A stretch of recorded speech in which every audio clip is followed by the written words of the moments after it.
নমস্কার দর্শক বন্ধু, আমি জ্যোতিষ বরুণ আচার্য। আজকে আমার ইউটিউবে ছোট্ট একটা প্রোগ্রাম নিয়ে হাজির হলাম।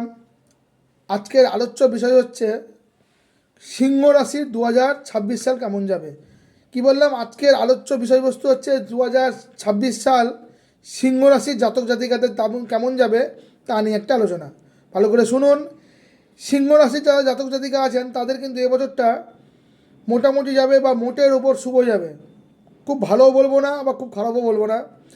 এই বছর আপনার নিজের কিন্তু আত্মবিশ্বাস বাড়বে। যারা সিংহ রাশির জাতক জাতিকা আছে তাদের কিন্তু এবছর আত্মবিশ্বাস বাড়বে নিজের উপরে। কর্মজীবনে কিন্তু বড় সাফল্য আসতে পারে। সিংহ রাশির জাতক জাতিকাদের কিন্তু এবছর কর্মে বড় সাফল্য আসবে। আর্থিক দিকে কিন্তু বড় উন্নতি দেখা দেবে। সিংহ রাশির যারা জাতক জাতিকা আছেন তাদের এতদিন আর্থিক অবস্থা খুব খারাপ ছিল, তাদের কিন্তু এই 2026 সালে আর্থিক উন্নতি দেখা দেবে।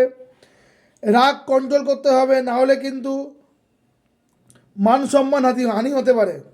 যারা সিংহ রাশির জাতক জাতিকা আছেন তাদের কিন্তু এবছর খুব বুঝে শুনে চলতে হবে, অর্থাৎ রাগ কন্ট্রোল করে চলতে হবে। অহেতুক রাখবেন না বা অহেতুক রেগে যাবেন না। যদি রাগ কন্ট্রোল করতে না পারেন তাহলে কিন্তু এবছর মান সম্মান হানি হতে পারে। জীবনে কিন্তু নতুন প্রেম আসতে পারে।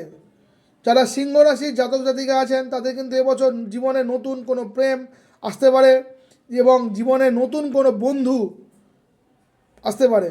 অর্থাৎ জীবনে নতুন নতুন কয়েকটা বন্ধু আপনাদের কিন্তু এবছর হবে। সন্তানের দিকে কিন্তু ভালোভাবে নজর দিতে হবে। যারা সিংহ রাশির জাতক জাতিকা আছেন তাদের কিন্তু এবছর সন্তানের দিকে বিশেষ নজর দিতে হবে এবং সন্তানকে নিয়ে এবছর কিন্তু সন্তানের বিভিন্ন রকম অসুখ বিসুখ, জ্বর জ্বালা লেগেই থাকবে এবং তার দরুন কিন্তু আপনাদের মোটা অঙ্কের টাকা খরচ হতে পারে। এবং যারা সিংহ রাশি জাতক জাতিকা আছেন, বিশেষ করে যারা চাকরি করেন, তাদের চাকরিজীবীদের জীবনে কিন্তু অনেক পরিবর্তন আসবে। যারা সিংহ রাশির জাতক জাতিকা আছেন, বিশেষ করে যারা চাকরিজীবী অর্থাৎ যারা চাকরি করেন, তাদের কিন্তু চাকরি জীবনে অনেক পরিবর্তন দেখা দেবে। এই ছিল আজকে আমার সিংহ রাশির জাতক জাতিকাদের 2026 সাল কেমন যাবে তার একটা আলোচনা। আমার প্রোগ্রাম এখানে ছোট্ট প্রোগ্রাম শেষ করলাম। আপনারা ভালো থাকুন, সুস্থ থাকুন।